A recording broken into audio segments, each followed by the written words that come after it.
Comme chaque jour sur Europe 1, aussitôt après le flash de 13h. Plus ou moins long, le flash de 13h. Plus ou moins, effectivement. Franck Ferrand nous propose d'aller faire un tour au cœur de l'histoire.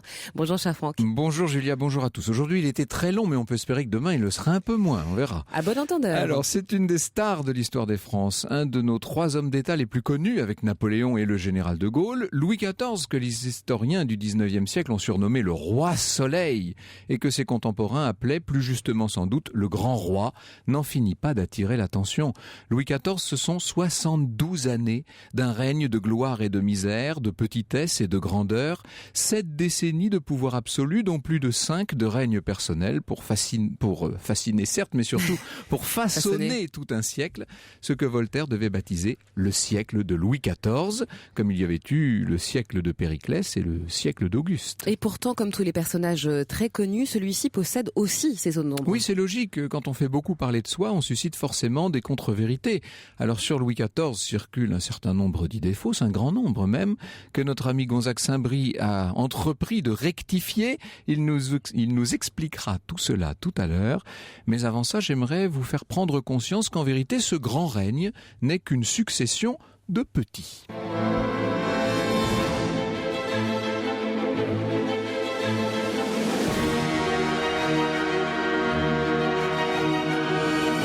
De 13h à 14h sur Europe 1, au cœur de l'histoire. Franck Ferrand.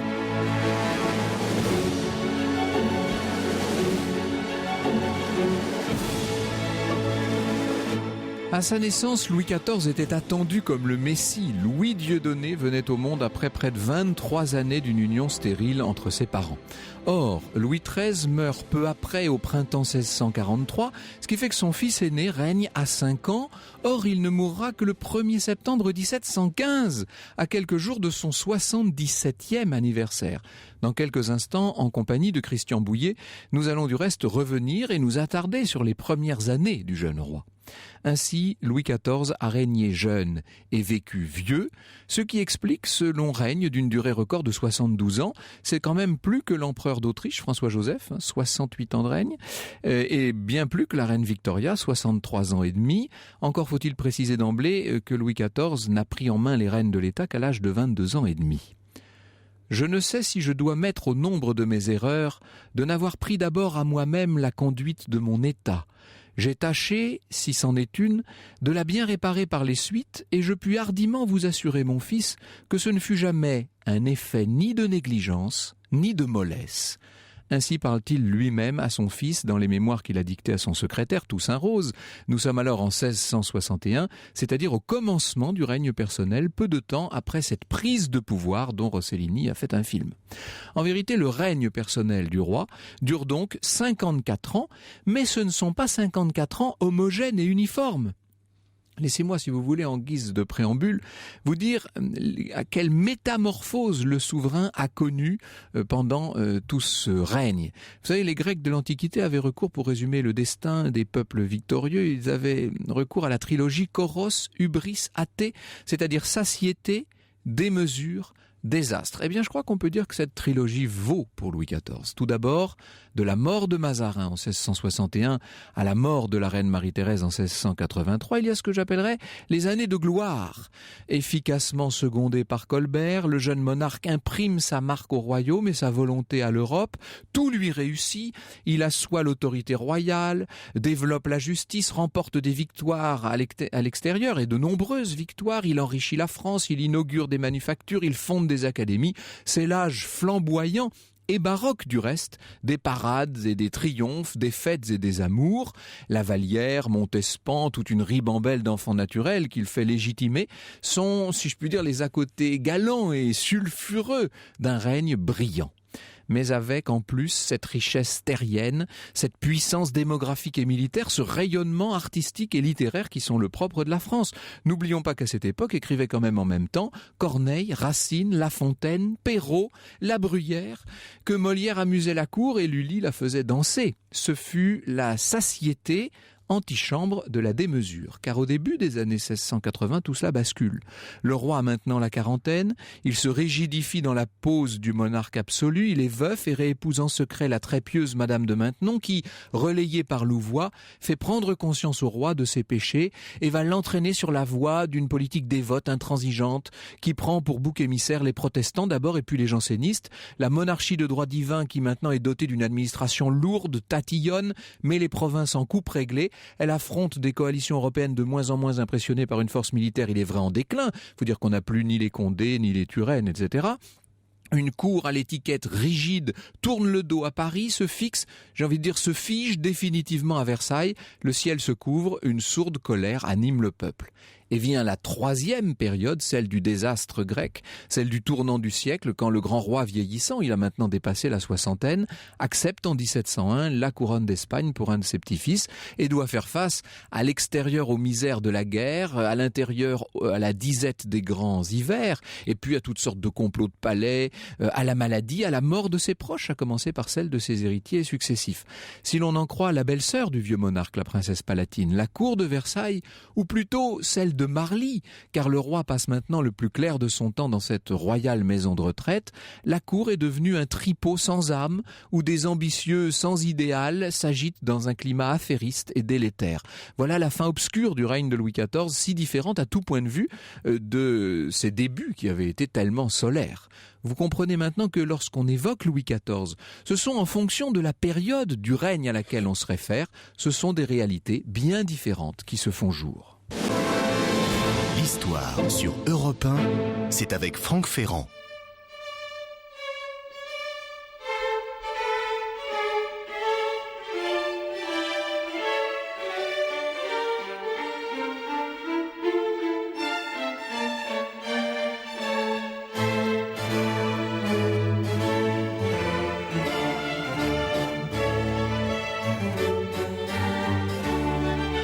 L'ouverture de Pomone sur Europe 1 de Cambert. Nous vous retrouvons, Franck, avec votre invité, Christian Bouillet, historien spécialiste du XVIIe siècle français, auteur notamment du livre Les enfants rois chez Pygmalion. Et oui, les enfants rois, c'est une très bonne idée de les avoir réunis dans un ouvrage. Christian Bouillet, vous nous présentez ces enfants qui, au lieu de jouer dans l'insouciance de l'enfance, comme c'est le lot de la plupart des individus, vont être confrontés très tôt à leur charge. Ils vont régner. Il y en a eu un certain nombre dans l'histoire de France. Ils ne sont pas très nombreux d'ailleurs, mais qui ont régné tout enfant. C'est évidemment le cas de Louis XIV. Alors vous nous dites, je vous cite, après 23 ans de vie conjugale, Anne d'Autriche met au monde un dauphin destiné au règne exceptionnel que l'on sait. Cette longue attente qui a fort fait jaser à la cour a qualifié la naissance de Louis comme un don de Dieu, d'où ce prénom qu'on lui donne, Dieudonné. On a aussi parlé d'un enfant du miracle pour lequel certains n'hésitent pas à évoquer la décision de Louis XIII de placer le royaume de France sous la protection de la Sainte Vierge en février 1638. On l'a attendu, ce dauphin-là. Absolument. Mais il faut dire que le couple royal avait quand même pas mal de difficultés de vie commune. C'est le moins qu'on puisse dire, oui.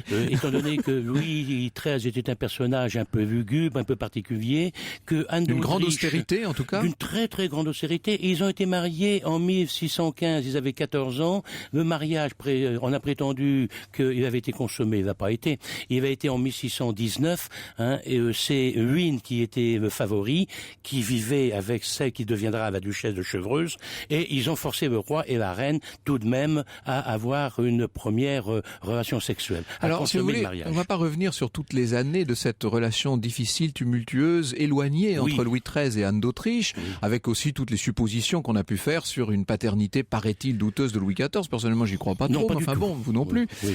Mais simplement, disons qu'on a beaucoup prié, beaucoup de faits de pèlerinage, de dons, de vœux pour la naissance de cet enfant qui finit par arriver donc en 1638 à la fin de la vie de son père. Et alors ce qui est amusant, c'est que Louis XIII, qui est un affectif, on ne dira jamais à quel point cet homme-là vivait dans l'affection permanente. Il avait besoin d'affection. Il ne supporte pas que le bébé, qui est un tout petit bébé, il a 18 mois, 1 an, 2 ans, Louis XIII ne supporte pas que son fils pleure quand il le voit, par exemple. Il dit « j'y mettrai bon ordre, je le trouve fort opiniâtre ». Il se plaint à Richelieu. Exactement. Ouais. Mais il faut dire que Louis XIII était déjà qualifié d'opiniâtre quand il était jeune. Donc il reproduit ça chez son fils. Et Et deuxièmement, c'est que le roi était très souvent à la guerre, il était très souvent absent, et à cet âge-là, entre 2 ans, 3 ans, être absent pendant 3 ou 4 mois, un enfant, il grandit. Alors, le père, bon, il le reconnaît, mais entre-temps, je ne pense pas que Anne d'Autriche lui parlait beaucoup de son père. Elle lui parlait de toute autre chose, et c'est vrai que quand Louis XIII réapparaissait avec son favori Saint-Marc, eh bien, le petit futur Louis XIV, il regardait Saint-Marc, qui était brillant, avec de beaux habits, avec une grande perruque, qui était un personnage exceptionnel, et puis Louis XIII à côté, qui était lugubre, qui était morne, qui était triste, donc il savait bien que c'était son père, en fait, mais il préférait aller vers Saint-Marc que vers son père. Anne d'Autriche est une mère aimante, c'est une mère espagnole, il faut pas l'oublier. Oui, et elle a attendu longtemps. Elle a attendu longtemps, et elle a même alors pensé... un autre fils, il faut le dire, le petit frère de Louis XIV, Philippe, qui deviendra monsieur. Qui va être conçu dans la foulée, oui, effectivement, puisqu'il est né en 1640. Anne d'Autriche est une femme qui... désirait des enfants très tôt. Elle a fait quand même 2 fausses couches. Bêtement, il y en a une, elle courait dans les couloirs du Louvre avec la duchesse de Chevreuse pour aller voir des jeunes gentilshommes qui jouaient aux cartes. Et puis elle a raté 3 marches, elle a la première fausse couche, une autre. Bon, il y a eu pas mal de fausses couches. Et le roi, qui va abandonner plus ou moins à ce moment-là au point de vue affectif, eh bien, finalement, ils vont concevoir le 5 décembre 1637 Louis XIV, qui naîtra 1 an après, 9 mois après, pardon, le 5 septembre 1638. Il naît à Saint-Germain-en-Laye. À Saint-Germain-en-Laye, absolument, le 5 septembre à 11h du matin. Alors, Anne d'Autriche, je disais... Un petit mot quand même, c'est que pendant l'accouchement, qui a duré quand même pas mal de temps, on voit Louis XIII, il faudra lui dire d'aller embrasser la reine qui vient d'être libérée, et pendant l'accouchement, ça se présentait très mal. Et il dit, sauvez l'enfant, pour le reste, vous aurez tout le temps de prier. Il est assez... C'est un drôle de père. On voit donc... Alors Louis XIII est donc un rapport assez difficile avec ce fils. Louis XIV ne se souviendra pas beaucoup de son père finalement, puisqu'il meurt, quand Louis XIII meurt, Louis XIV a 5 ans. Il y a une scène assez extraordinaire. Oui. Le roi va faire baptiser, parce qu'il avait été endoyé à l'avance, il va être baptisé le 26 avril, avec Mazarin comme parrain, oui. Et le roi va recevoir son fils le jour de son baptême. Et il lui dit, ben voilà, parce qu'il n'a pas pu assister, il lui dit, comment vous appelez-vous maintenant? Et Louis XIV dit, Louis XIV, mon papa. Il lui dit, pas tout de suite, mais ça pourrait venir. Oui, c'est-à-dire que pour le pauvre roi qui est très malade, qui même, disons-le, est en train de mourir, oui. Entendre son fils qui n'est que dauphin dire, je m'appelle Louis XIV, ça veut dire qu'on le pousse un peu dans la tombe, quand même. Et par contre, 4 jours plus tard, on conduit le petit roi auprès de son père pour qu'il ait une dernière image de son père.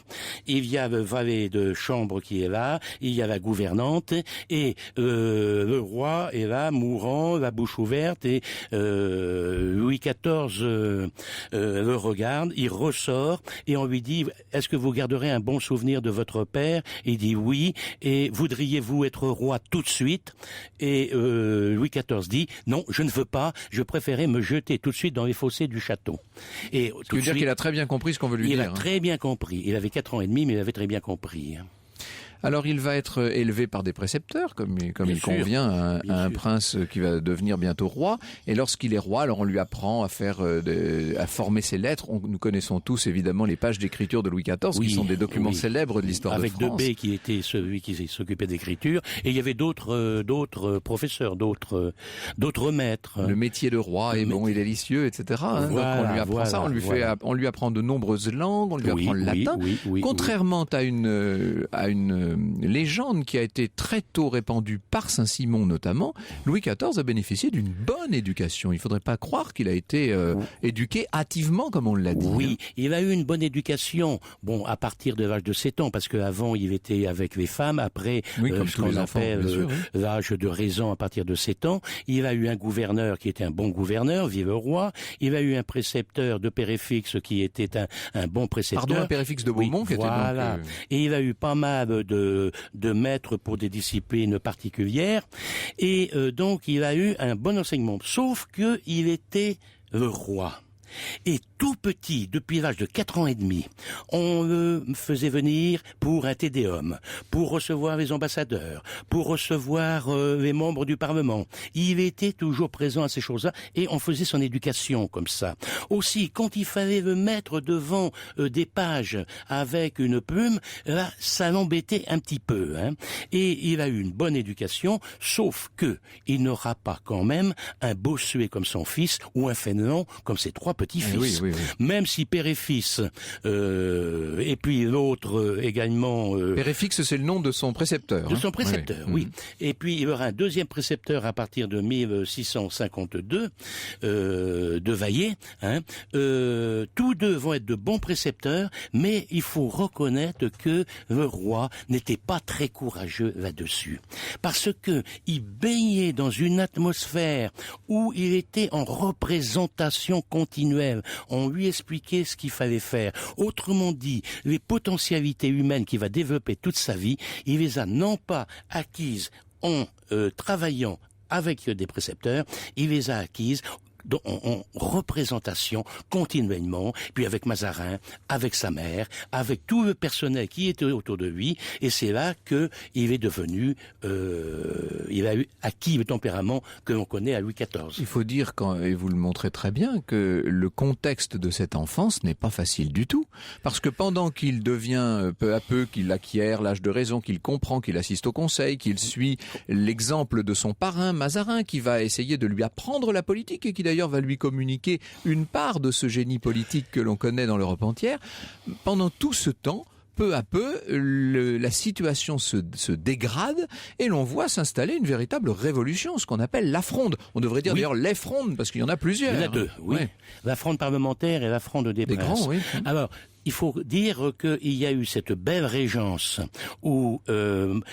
Anne d'Autriche a brillé et où tout le monde faisait la fête et ça a versé dans la fronde. Qu'est-ce que c'est que la fronde? On était en guerre, il n'y avait pas un sou dans les caisses. Le contrôleur général des finances, Particelli d'Emery, faisait faire des prêts par les gens fortunés au roi. Il se remboursait sur les impôts, sur la taille, sur les autres impôts. Et en 1648, au moment de la fronde, on avait mangé 3 années des impôts directs et indirects. Donc ça n'était plus possible. Ça a éclaté. À partir du moment où on s'est attaqué aux officiers du roi, eh bien, ça ne marchait plus et ils se sont révoltés et ça a été le Parlement qui a pris ça en main. Avec les humiliations que cela suppose pour le jeune roi qui ne s'en remettra jamais vraiment. Et l'on peut penser qu'une partie des grandes mesures qu'il prend au début des années 1660, qui sont en partie des mesures de domestication de la noblesse, sont directement liées à ce qu'il avait vécu pendant cette enfance. Tout à fait. Ce qui est très intéressant dans votre ouvrage, Christian Bouillet, dans ses enfants rois, c'est qu'on peut comparer les différentes royautés enfantines, si je puis dire. Ça fait penser au titre de la pièce de Mallarmé sur un tout autre sujet, n'est-ce pas, le prince, la ville dont le prince est un enfant. Oui. Non, je dis de Mallarmé, pas non, du pas tout. mal, oui. Bon, on le retrouvera tout à l'heure. Je fais appel à la régie, la Lorena. Monterland, merci. Voilà. Mais ce qui est très intéressant, c'est qu'on peut donc comparer ces règnes, et si on ne prend que les Valois et les Bourbons, on se rend compte qu'en fait, vous avez des rois, que ce soit le pauvre Charles VI, qui plus tard deviendra fou, que ce soit Charles IX, alors dont on a parlé à ce micro, c'est terrible, l'enfance tellement pénible de Louis XIII, ou l'enfance sinistre, neurasthénique de Louis XV, on a l'impression que celle de Louis XIV est la plus normale et la plus agréable en quelque sorte. Il faut dire que le roi est d'un bon tempérament et que notamment il jouit d'une santé extraordinaire. Ça, nous y venons dans un instant. Au cœur de l'histoire sur Europe 1, le récit de Franck Ferrand. Un récit de Franck consacré maintenant sur Europe 1 à la santé de Louis XIV. Et oui, le jeune Louis XIV, je viens de le dire, aura été un enfant puis un adolescent de très forte constitution. Les ambassadeurs de Venise, qui déjà s'étonnaient de sa précocité, puisque tout petit, il mordait les seins de ses nourrices, vous savez, ces ambassadeurs ne cessent de s'extasier sur sa forte ossature et sa grande taille. Son premier médecin, Vallot, parlait d'une santé héroïque en dépit de la petite vérole que le jeune souverain a contractée à l'âge de 9 ans, et malgré plus tard les déboires vénériens qui allaient gâcher sa 17e année. On connaît ses grandes maladies, le typhus exanthématique qui devait le clouer au lit à Calais au moment de la bataille des Dunes, en 1658, jusqu'à faire craindre pour sa vie, et puis la rougeole que lui avait passée la reine, son épouse, et puis surtout, alors beaucoup plus tard, en 1686-87 et autres années, malheureusement pour lui, cette fistule anale dont toute l'Europe s'est fait l'écho et qui a fait la fortune du chirurgien Félix de Tassy. Mais en dehors de cela, la santé du roi était florissante. Il était taillé pour vivre 100 ans, écrit Saint-Simon, qui au moment de la mort du roi précise en relatant son autopsie, je cite, « On lui trouva toutes les parties si entières, si saines et tout si parfaitement conformés qu'on jugea qu'il aurait vécu plus d'un siècle sans les fautes dont il a été parlé. » Alors, quelles fautes ? Eh bien, c'est justement ce que je vous propose de voir. Madame de Maintenon, 1 an seulement avant la mort du roi, écrivait encore « On ne s'accoutume point à la santé du roi, c'est un miracle qui recommence tous les jours. » Alors comment expliquer qu'il n'ait pas fait un centenaire, ce roi-là ? Et surtout, comment expliquer qu'à feuilleter le très précieux Journal de la santé du roi, qui est un document incroyable où on a au jour le jour son état de santé, on trouve des décennies durant à toutes les pages des malaises, des vapeurs, des vertiges, des troubles de la digestion, des crises de gouttes, de gravelle et j'en passe. Comment l'expliquer ? Eh bien par 2 mots, nous disent ceux qui se sont vraiment penchés sur la question, à commencer par le docteur Gagnère au milieu du siècle dernier, purgare, segnare, purger, saigner. Le roi aura été constamment, incessamment purgé et saigné pendant tout son règne, ce qui aura eu pour effet de l'affaiblir évidemment, et d'affaiblir surtout à petit feu cette constitution initialement tellement forte. Pourquoi ces opérations incessantes ? Eh bien d'abord parce que c'était les préceptes des médecins, je devrais dire des diafoirus de l'époque. Et puis parce qu'il fallait bien que la faculté qui était payée à longueur d'année pour s'occuper du roi, il fallait bien que tous ces gens justifient leurs honoraires. Vous savez, plus on soigne le roi, plus on a de raisons de se trouver à la cour, au milieu du grand monde, à proximité des honneurs. Louis Bertrand, l'un des grands biographes de Louis XIV, a fait observer qu'en 77 ans de vie, le roi n'avait connu en tout et pour tout que 4 premiers médecins. Et des premiers médecins qui, bien sûr, achetaient leur charge, l'achetaient fort cher et entendaient bien en tirer un maximum de profit. Les 4 médecins en question, ce sont Vautier d'abord, qu'a évidemment fréquenté Christian Bouillet pour son travail, puisque c'est l'époque 1638-1652, puis Vallot de 1652 à 1671, c'est lui qui a l'idée de créer le fameux journal de la santé du roi. Daquin, le célèbre, terrible Daquin de 1671 à 1693. Et puis, alors, un personnage resté dans les annales, tyrannique, caractériel, une sorte de roi dans la royauté, Fagon, qui est le roi, lapsus, qui est le médecin de 1693 à la mort de Louis XIV en 1715, puisque c'est lui qui préside à l'autopsie du roi.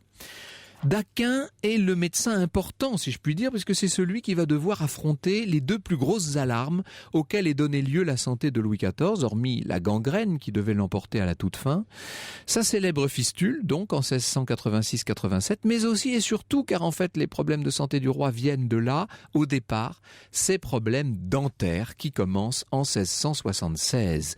Car si le roi a la plus solide des constitutions, il faut préciser qu'il avait une mauvaise dentition. La première fois qu'il se plaint vraiment des dents. Il a eu des problèmes dans l'enfance. Mais enfin, la première fois qu'il s'en plaint vraiment, c'est au moment de la campagne de Flandre de 1676 et le premier médecin Daquin précise que le roi a eu des douleurs dentaires opiniâtres. Décidément, c'était le mot qu'on employait beaucoup à l'époque.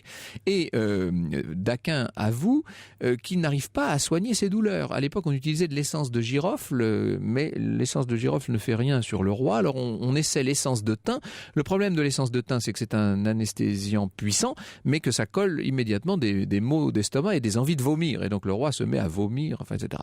Je vous passe les détails. Je sais, l'autre jour, j'ai raconté en détail l'écartèlement du pauvre François Damien et on m'en a voulu. On m'a dit, mais enfin, c'était inaudible, c'était terrible.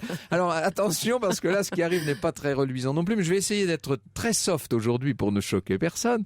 Il faut savoir en tout cas qu'à partir de 1678, les dents du roi le font tellement sourire, ce sont surtout les dents du maxillaire supérieur gauche, qu'on est obligé de commencer à lui extraire les dents. Des dents vivantes, évidemment, malades certes, mais vivantes, qu'il faut extraire, alors avec un matériel qui à l'époque laissait à désirer, et avec des anesthésiants qui, encore une fois, sur Louis XIV, n'avaient, semble-t-il, qu'un effet très secondaire. Ce qui veut dire que les souffrances du patient sont à la limite de l'exprimable, et lui ne se plaint jamais. Il ne crie, bien sûr, jamais. Le pire qu'il soit capable de dire, c'est « Ah mon Dieu, c'est tout ». Et on raconte à 2 reprises, c'est Daquin qui l'écrit de sa propre main, que c'est le praticien, en l'occurrence le chirurgien qui a été contacté, qui se trouve mal et qui est obligé d'interrompre l'opération et non pas le patient. Vous voyez l'incroyable courage dont fait preuve Louis XIV. Et puis à partir de 1685, tout ça se dégrade vraiment. Pourquoi ? Parce qu'on a, en voulant arracher une des dents du roi, on lui a carrément arraché un morceau du palais, figurez-vous. Et donc ça va créer un trou dans le palais de Louis XIV qui va faire communiquer la bouche avec le nez, ce qui fait que lorsqu'il mange et surtout lorsqu'il boit, le liquide ressort par le nez. Enfin, tout ça est horrible. On est obligé de cautériser au fer rouge. Alors, on a des pages et des pages de description dans le journal du roi. Et évidemment, ça a été un martyr pour Louis XIV. Attention, on est qu'en 1685, 1686. Il vivra jusqu'en 1715. Et vous imaginez dans quelle souffrance. Et vous comprenez surtout à ce moment-là l'enchaînement des choses. Le roi, en partie édenté, amputé d'un morceau du palais, ne mâche plus normalement ses aliments à partir de 1685. Ce qui veut dire qu'il digère mal, segnaré, ce qui amène à le traiter pour l'estomac. Il profite mal de sa nourriture. Tout ça entraîne des troubles intestinaux. Pourgaré, et là par des lavements incessants qu'on lui prescrit, on appelle ça des médecines à l'époque, on irrite ses muqueuses, on le blesse et ça va entraîner les fameuses fistules à répétition, segnaré, et des régimes délétères, pugnaré. La maladie finale, cette gangrène qui s'attaque finalement à l'une de ses jambes, avec tous les abcès dont je vous fais grâce, cette maladie qui entraînera Louis XIV dans la tombe, aux grandes dames des médecins qui dès lors ne pouvaient plus ni saigner ni purger davantage, cette maladie, elle est donc liée indirectement et au départ des problèmes dentaires de Louis XIV. Et pourtant, Saint-Simon et les autres avaient raison, cet homme-là avait l'étoffe d'un centenaire. Pour le rétablissement du roi à l'issue de l'opération de la fistule, Madame de Brinon, de l'institution de Saint-Cyr fondée par Madame de Maintenon, avait commandé un motet à Lully et cela s'intitulait « Grand Dieu, sauvez le roi ».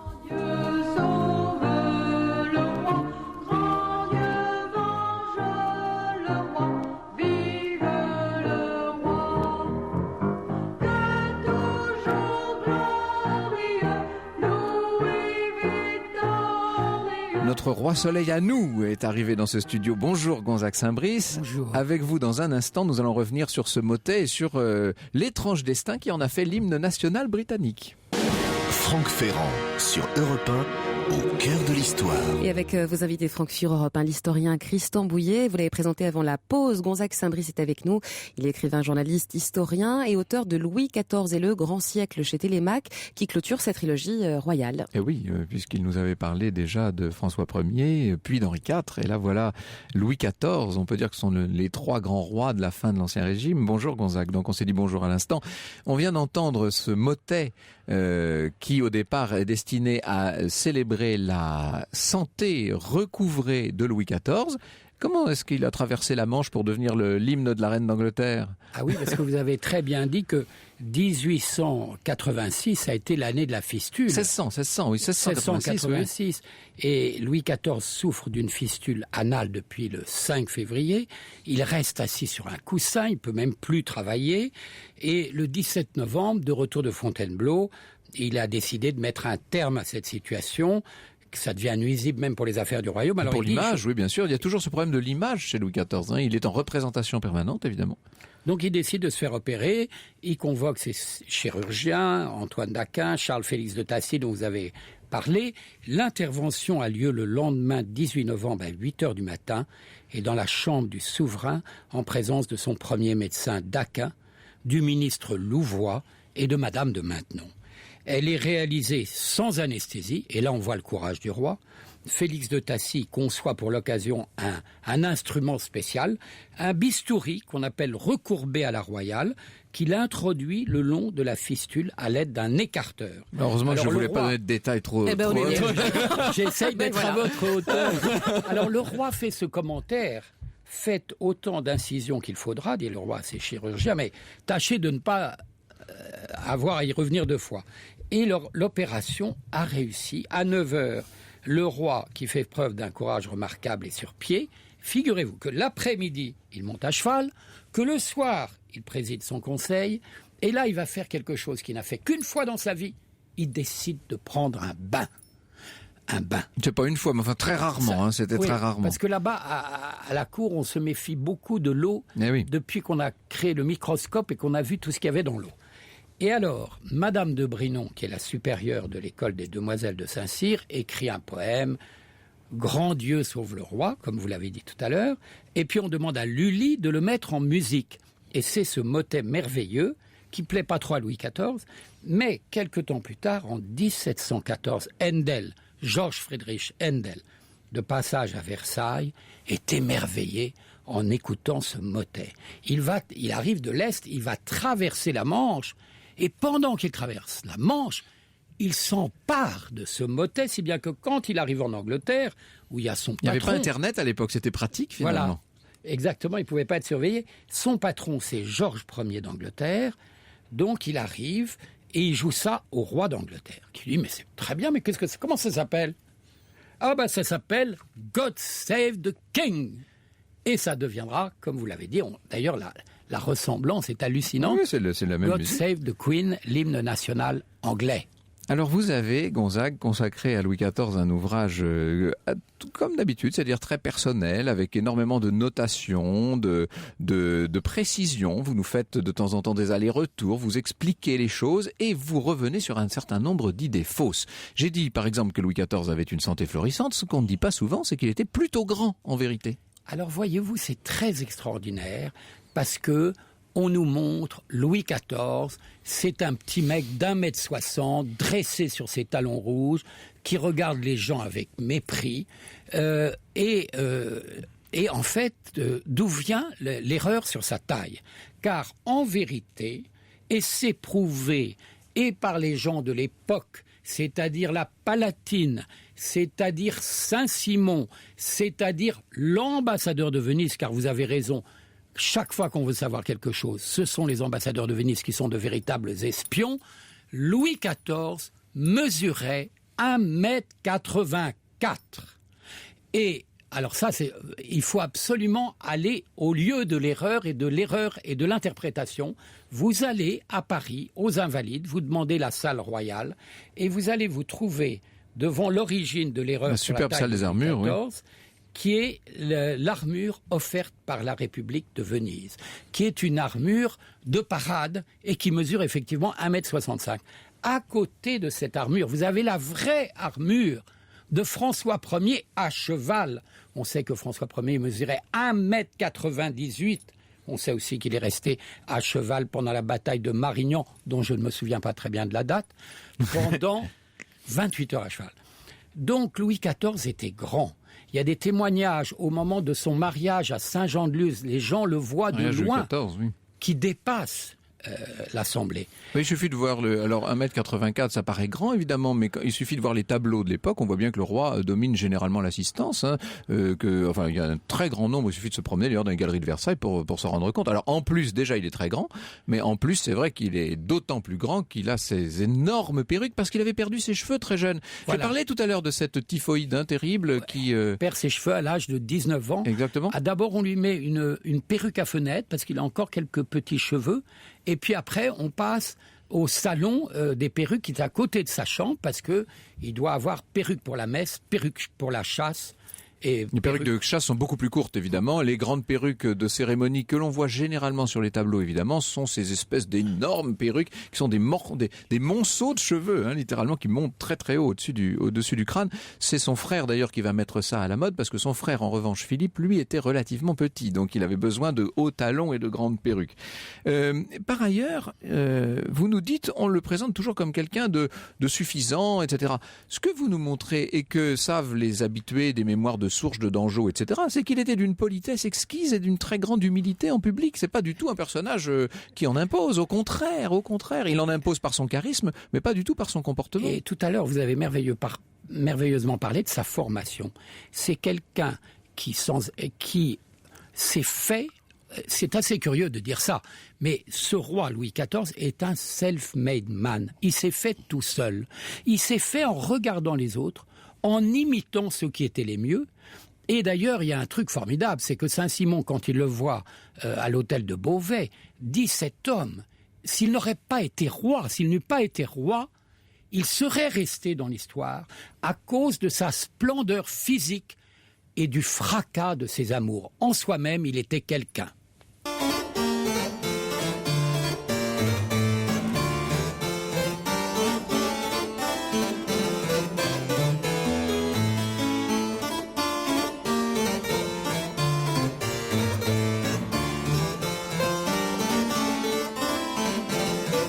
Un extrait sur Europe 1 de la Galette des Rois composée par Louis Couperin, Franck. C'était une fête très répandue et très importante à l'époque, la fête des rois au moment de l'Épiphanie.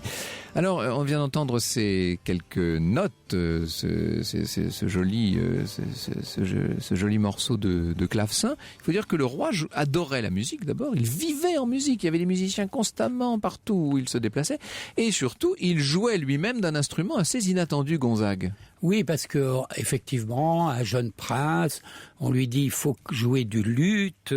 Et c'est un instrument noble, le luth, pour les jeunes gens bien. Voilà. Oui. Et c'est pas du tout le goût du jeune Louis XIV qui à l'âge de 12 ans décide de jouer de la guitare. Et alors, je voudrais pas le comparer à Johnny Hallyday, mais enfin, il se déchaîne en marquant le rythme par des accords frappés sur les cordes. Et il faut dire que sa mère est espagnole, mais il a ce goût formidable pour la guitare qui est vraiment un instrument des plus populaires. Et c'est impensable pour un roi de jouer de la guitare. Et pourtant, il adore ça, la guitare, parce que d'abord ça accompagne la danse, puisque c'est un danseur prodigieux. Et devant l'obstination du jeune roi dans ce goût, Mazarin dit d'accord, allez, on va faire venir un professeur de guitare qui va venir de Mantova, de la principauté de Mantoue, Francesco Corbetta, le plus grand virtuose de son temps. Et finalement, en 18 mois, voilà que Louis XIV égale son maître et l'instrument va s'installer à la cour de France au point que plus tard, bien sûr, il y aura tout ce qu'on connaît avec l'œuvre de Robert de Vizé. Ce qu'il faut dire, Christian Bouillet, c'est que ce jeune homme, Louis XIV, qui a 14, 15, 16 ans, est un jeune homme qui adore la vie, qui brûle la chandelle par les deux bouts, qui aime les arts, qui aime la musique, qui aime jouer, danser. Il va lui-même être le principal personnage des ballets qu'on crée à l'époque à la cour. Tout à fait. On a oublié ça parce qu'évidemment, on a surtout l'image, comme le règne a duré plus de 70 ans, on a l'image du vieux monsieur à la fin, qui est devenu pas très rigolo, faut bien le dire. Mais il a été un jeune homme très, très plein de fantaisie, disons-le. Oui. Il est non seulement un joueur de guitare. Non seulement un joueur de guitare et de luth aussi, et il a eu 2 maîtres pour ça, mais il adorait danser. Il adorait danser et il a participé à une quantité de ballets. Il faut dire que Richelieu a inauguré la naissance de Louis XIV en montant un ballet à Paris. Donc, il était normal que le roi, après, oui, c'était la grande danser. Époque du ballet, faut dire. Oui, tout à fait, tout à fait. De même que l'opéra est arrivé après 1643. Bon, mais là, le ballet, c'est vraiment... Il y a des ballets, dès qu'arrive l'automne, une quantité de ballets. Et puis avec une espèce de vitalité chez ce jeune roi qui est hors du commun. On disait qu'il a une très grande santé, il a une très grande vitalité.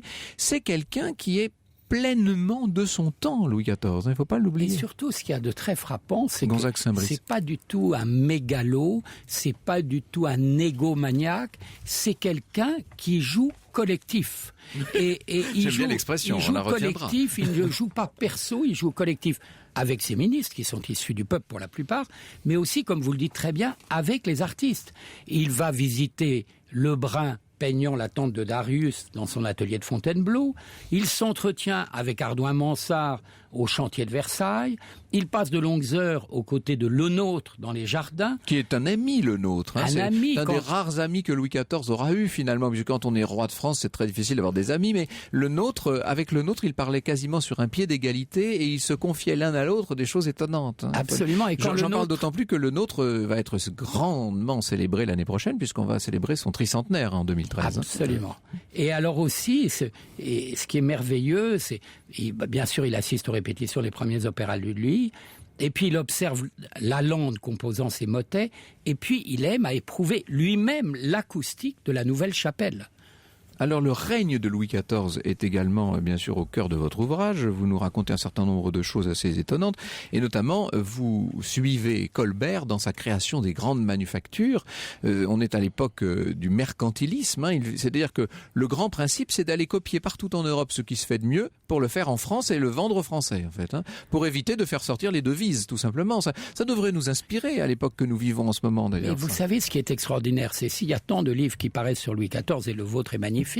C'est pourquoi tant de livres sur Louis XIV? Parce qu'en cette période de crise, on a besoin de Louis XIV.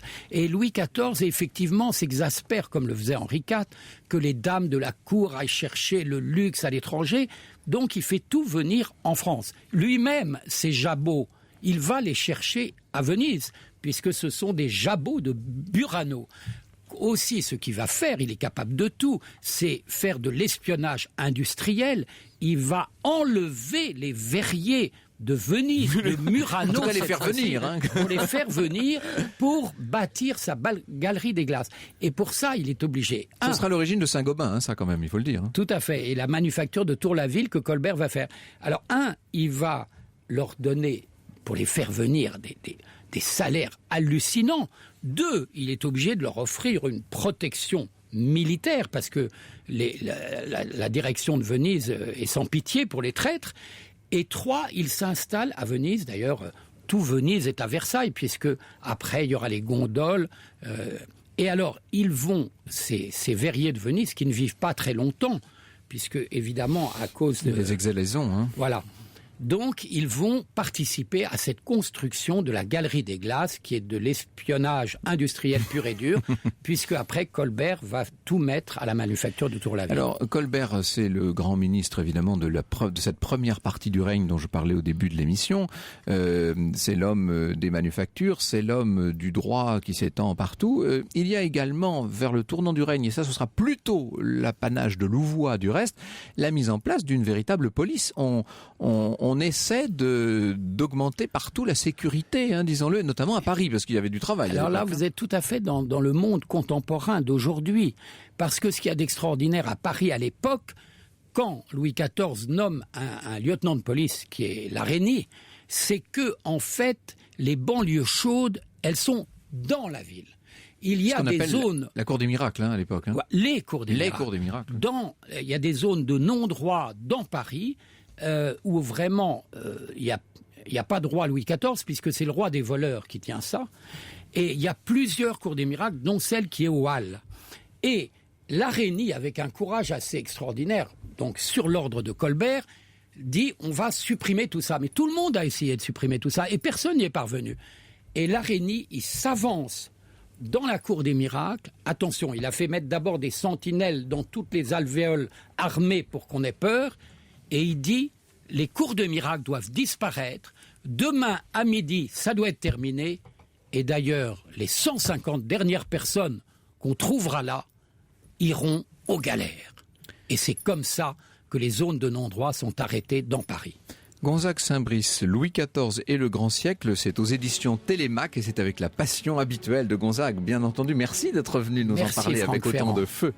Les Enfants Rois de Christian Bouillet, c'est édité chez Pygmalion. Alors j'aurais bien aimé qu'on voit si l'enfance de Louis XIV ressemblait à l'enfance de certains autres rois. On se disait pendant la publicité que c'était un peu Charles VIII peut-être, qui est dans le même état d'esprit. Il faut dire que Louis XIV, c'est les Bourbons. Et oui, voilà. C'est un vrai Bourbon. Les autres, c'était des Valois.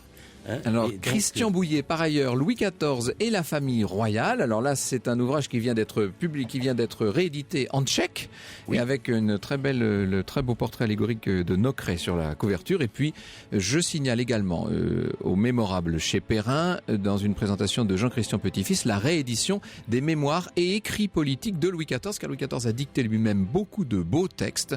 Ça s'appelle tout simplement « Le métier de roi ». Bonjour Elena Mornin. Bonjour Franck, bonjour à tous. Alors aujourd'hui avec les experts européens, on passe du côté du jardin et puis on va notamment s'occuper de vos plantes, vos plantations qui ont peut-être souffert à cause des intempéries de ces derniers jours. Les experts ont sans doute des solutions pour vous.